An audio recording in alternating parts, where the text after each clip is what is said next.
Okay, good morning. So pasensya na kayo. Talagang pinagbabawalan kami ng Senate Media Relations, no, na magpa-interview kasi talaga sa hallway.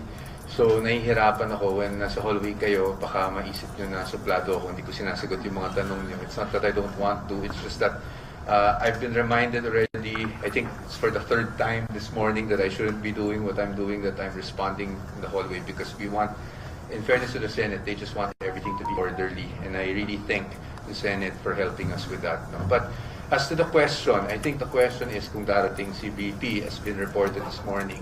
Yes, I can confirm na darating si Vice President Sara Duterte in a few minutes, but she will only be here for a meeting with the defense team. No? Meron kaming napag-usapan na magkikita kami today dito sa holding room ng defense team para mapag-usapan ng ilang bagay-bagay, no? But she will not be attending the hearing or the scheduled hearing this afternoon. She has engagements din po kasi.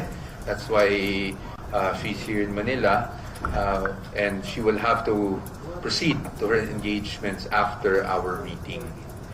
Sana po klaro po yun sa atin lahat. Gusto rin po niya na ihayag po yun sa inyo, no? Para malinaw sa lahat kung bakit siya nandito today.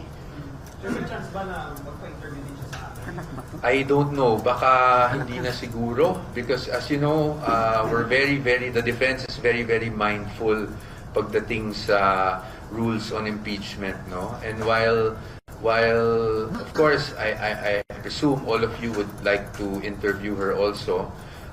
She's here for a very quick meeting with us, and then after she really has to proceed to her other engagements as Vice President. So baka hindi na siguro. And because nga, as I mentioned, we're very mindful with talking about the merits of case, and alam ko naman hindi nyo rin may iwasan na matanong siya doon.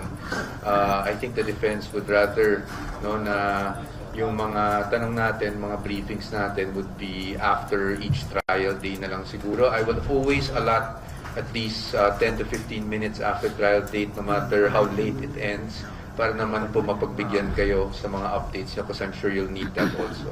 Sir, bakit po important for the Vice President to conduct the meeting here when it could have been done elsewhere? Because the Vice President has always been the type of person, no, that will adjust to the convenience nung ka-meeting niya. And because the defense, as you know, is here, because meron kaming 2 p.m. hearing, patuloy ang trial natin dito, syempre minarapat na niya na dito na lang kami magkita para nang sa ganun hindi kami yung ma-inconvenience. Yan ang talagang